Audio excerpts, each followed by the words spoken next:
Hey guys, Kev here, and I want to do my first impressions on the Viper Knives Odino. So this is a knife I unboxed recently, and in the unboxing, I basically was like, yeah, you're probably just going to get an overview on this, because the detent is absolutely terrible on this knife. I mean, it's like, did it come out? It's just sad. It really is, guys. Like, a little bit of anything and it comes out. This is one of those knives I would never put in my left front pocket with the right hand clip on. And this is actually a loaner from my buddy Brian. Thank you, buddy. And he actually hadn't ever reversed a clip because he got it and he was like, this knife sucks, I'm probably never gonna carry it. But I went ahead and did it because I was like, if I'm ever going to carry this, which I did, I carried it once so far. I've only had it for a few days. If I'm ever going to carry it, it's going to be in my front left pocket with the clip on the left side, right? So that's what I did because there's no way I'm trusting this to not open in my pocket. You know what I mean? Like I could stutter step and this thing would maybe pop open. So I reversed the clip. The clip works pretty well. As you guys know, this is a Vox design.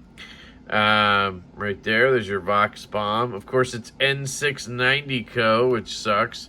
Odino Viper knives. It basically feels like a Fox, so a Viper and MKM, they're probably all made in the same factory. Who knows? But I think part of the problem with the detent is the lock, how weirdly shaped it is up here and where your detent ball is. But another reason I decided to kind of give it another shot and actually do the full review is I spoke to Jared from Neves Knives, I think it was, and he said he has one or he had one and it was too stiff, and that's why he didn't like it. So in classic Italian fashion, they have detent variation all over the place. So there's that. You'll see here the centering is actually dead nuts. I did tighten the pivot a little bit because it was loose. It's already loosening up again. It's a spinning pivot, so I kind of just put some pressure down. I got it to tighten a little bit, but didn't last very long. Plain titanium, stonewashed, looks like scales.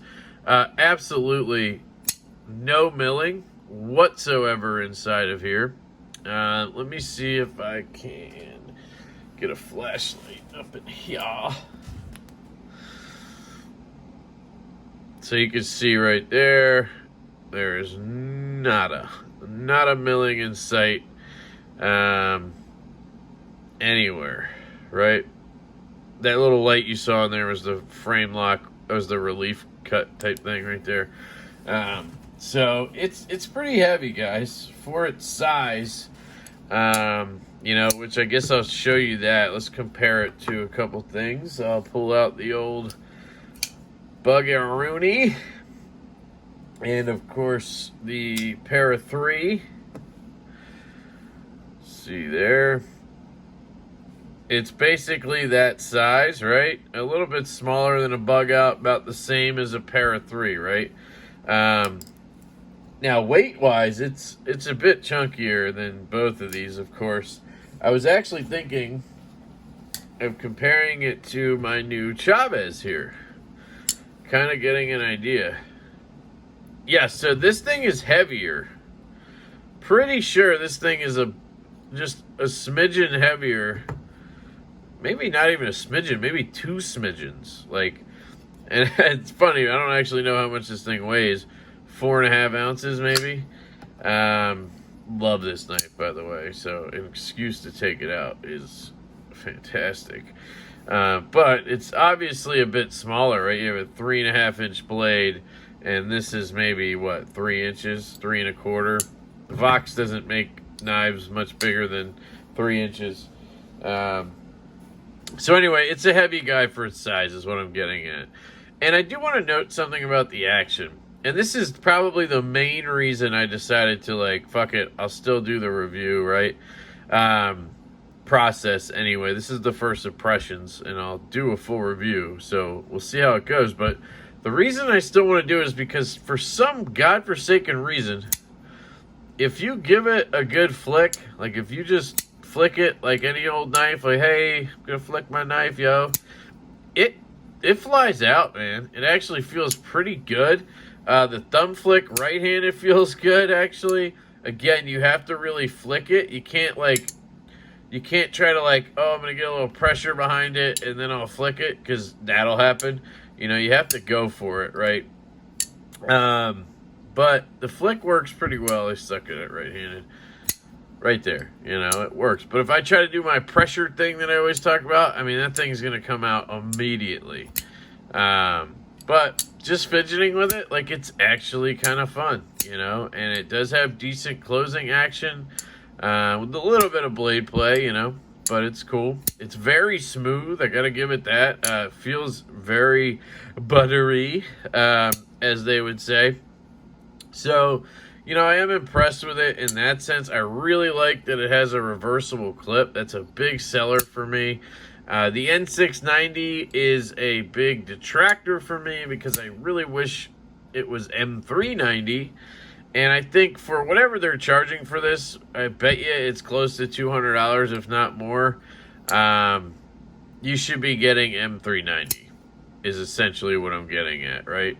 You shouldn't be getting like VG10 level steel with a titanium frame lock for $200+. That's just not acceptable to me. And I could be wrong on the price, but if this thing is any more than, you know, $150, that steel is absolutely just atrocious. You know, even 120, to be honest. Like, give me some S35. Like, I don't know, but N690 just isn't, you know, that high on the list for me, and especially not with this type of build. So, I don't know. It's just weird to me to see a build like this with that steel. Like, I get it when you want to put it on a budgety knife like the Kaiser Land. I mean, you want to sell this thing for $60-70 with N690? I mean, that's great, right? And you could tell Kaiser, the Vanguard series, they used to use VG10. Now they use, I believe, N690 and 154CM. Those steels are all in the same ballpark, at least, even though I think 154 is better than both. This is a titanium frame lock. Like, it just should be better, is what I'm saying. So, sorry about the ramble there. But ergonomically, it's a very Vox design, right? A little bit different, you know, shape. But that's kind of how all his knives are. The one major thing for me is it has these kind of longer ovally type, not even ovally, like square type cutouts. You see for the choil and for this swell here, where normally he has a more kind of oval shaped rounding on it. But it's comfortable in the hand. It basically fits all four fingers back here, and then up here I have plenty of room. It's pretty freaking comfortable. You know, this is a very good example of when I was talking about the Kaiser October. It has a similar type choil, right, where it's kind of like that longer flat choil.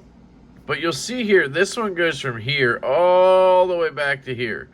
And for me, ergonomically, it just doesn't work because I kind of want two fingers up there. And if I only do one, then I feel like I'm really spread out. And it just feels weird. To where I feel like a smaller hand would be better because you could fit two. Or a larger hand would fit better because this would just take up, you know, the one finger, take up all the room. But on this design, they made that a little bit smaller than it is on the October, and my one finger just fits perfectly in there. There's no gap here. It just feels intuitive. It feels good. And that's kind of, you know, that's a good way to explain, again, why that October just doesn't work for me and why I always harp about Vox's ergos. He's just a master, you know. I love a good drop point. I am very partial to his sheep's foot blades as of late, but I do like a good drop point, and this is that. The grind is a full flat, or mostly full flat. It feels really thin, even though the blade stock you can see is not super thin. Here's a bug out again. You'll see it's substantially thicker than a bug out is, but it's taller, so it has more space to come down to a thin edge, which I think they did extremely well on this knife, actually. It is sticky sharp. I think this is a really good cutter. I really like this knife. You know, there's just some huge downfalls like the weight, not milling it out. Had they milled it out, it would be fantastic. Had they actually nailed the detent, I honestly think if they had done both of those things, I would probably be raving about this knife. You know, it has that crown spine at the front or at the back here, and then it flattens out. Nice sturdy tip, right? Yeah, the action, other than that detent, man, it is silky smooth. You know, just absolutely effortless, just glides.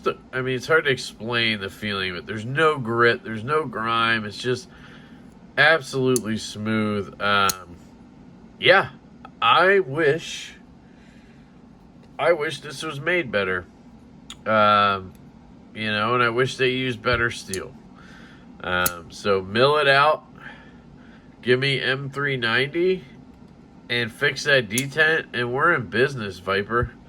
That's a knife I would spend $300 on. You know, that's the thing.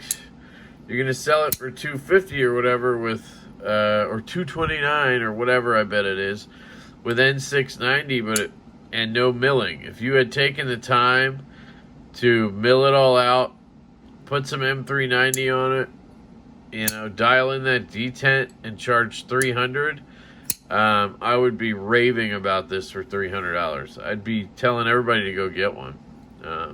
So anyway, those are my first impressions of the Viper Knives Odino. As of right now, it's a miss for me on a fantastic design, I guess, is where I'm at with it.